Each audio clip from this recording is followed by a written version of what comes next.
दोस्तों आपने एक चीज़ देखी होगी कि साहब हमारे पास तो सेक्शन 9 की डिग्री थी, हम तो पत्नी को रखना चाह रहे थे, लेकिन फिर भी कोर्ट ने मेंटेनेंस बना दिया पत्नी के पक्ष में। क्या करें सर, सेक्शन 9 का हमको कोई फ़ायदा नहीं मिला। पत्नी को रखने का डिमांड की, सेक्शन 9 का आई नहीं पत्नी, एक्सपायरिटी भी हो गया और मेंटेनेंस भी हमको देना पड़ रहा है। पूरा एक्सप्लेन करेंगे, ये मैक्सिमम पतियों की तरफ से सवाल आता है, तो यहाँ पे पूरा प्रैक्टिकल बात समझ लेना, पति भी और पत्नी भी डिटेल में बात करेंगे।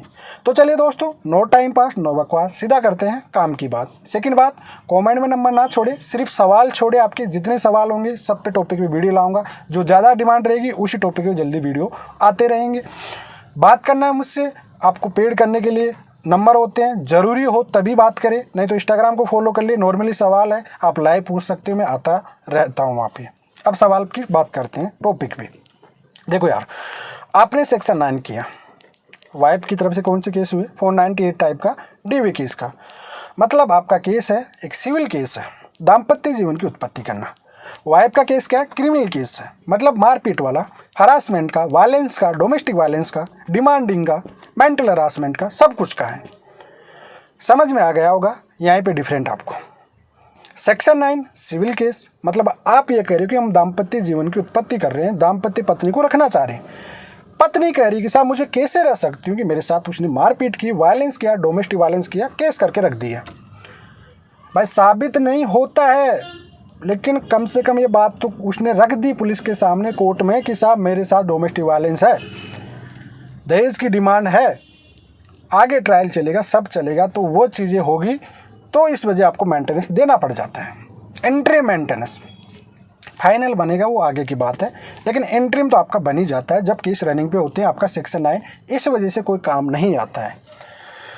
कुल मिलाकर आपको ये बात समझ लेना चाहिए, अच्छे से पति लोगों को समझ लेना चाहिए कि देखो, विवाद पत्नी आपकी है, नेचर आपकी पत्नी का आपने जाना होगा, आपके ससुराल का नेचर जाना होगा कि आप सेक्शन 9 करोगी तो क्या पत्नी आएगी या फिर आप पे वार करके केस करेगी। ठीक है, तो भैया ये दिक्कत आपको आती है और ये सवाल आपके हर किसी के आते रहते हैं कि सेक्शन 9 होने के बाद भी हमको मेंटेनेंस कैसे देना पड़ता है, क्योंकि पत्नी ने आप पे क्रिमिनल केस किया है, और क्रिमिनल केस का मतलब होता है कि उसके साथ वायलेंस हो रहा है। उस सिचुएशन में पत्नी आपके साथ नहीं रह सकती, किसी भी कंडीशन में नहीं रह सकती। इस वजह से आपको मेंटेनेंस, एंट्री मेंटेनेंस देना पड़ेगा, और वो पूर्ण हकदार रखती है उस चीज़ का लेने का। जिस महिला का मेंटेनेंस का बनने का हकदार है उसको मिलेगा ही मिलेगा। आप कितने ही पैतरे, कितने ही तरीके, कितने ट्रिके, मुंह तोड़ जवाब वाले कहीं भी देख के आ जाए वीडियो, कोई फ़ायदा नहीं है। जो महिला हकदार है मेंटेनेंस की उसको मिलेगा तो मिलेगा। शादी की है आपने, अब तो लिव इन रिलेशनशिप में भी कर दिया यार, सुप्रीम कोर्ट ने कहीं जजमेंट लिया है।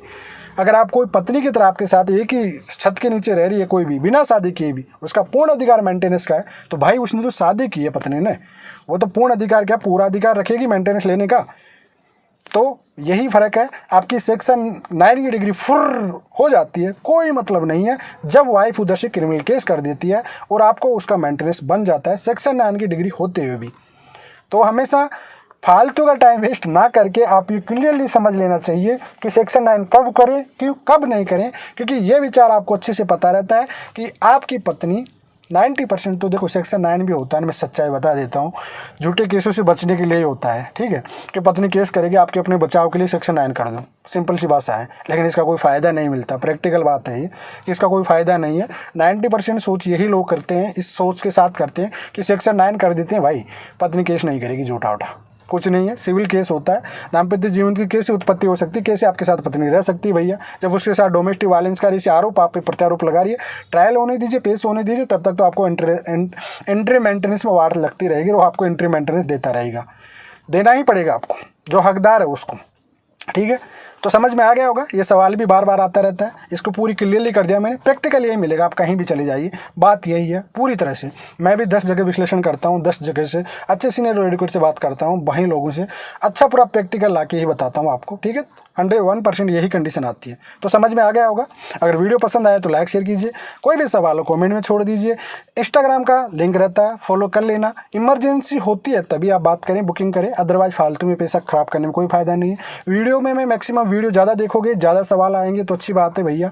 क्यों अपना पैसा ख़राब कर रहे हो, क्यों वकीलों को, गाइडरों को दे रहे हो, कहीं फ़ायदा नहीं है भाई। आपको जब इमरजेंसी होती है तभी आप बुकिंग किया करो, नहीं तो आप इंस्टाग्राम पे फॉलो कर लिया करो। 1-2 सवाल होते हुए लाइव आता हूँ, वहाँ पे मैं आपको बता दिया कराता हूँ। तो इंस्टाग्राम को हमेशा फॉलो किया करो। मैं कोई फॉलोअर्स नहीं बढ़ाता, मैं आपकी सेविंग ही बताता हूँ, ठीक है। आपकी पेमेंट ही बचेगा, जो फालतू 500-1000 रुपये देते हो आप इधर उधर, वो आप लाइव आके बात कर लो, कोई बात नहीं है, अच्छा लगेगा आपको बात करके भी, और आपको मैं बता भी दिया करूँगा ऐसे ही। चलिए आज के लिए इतना ही। जय हिंद, वंदे मातरम।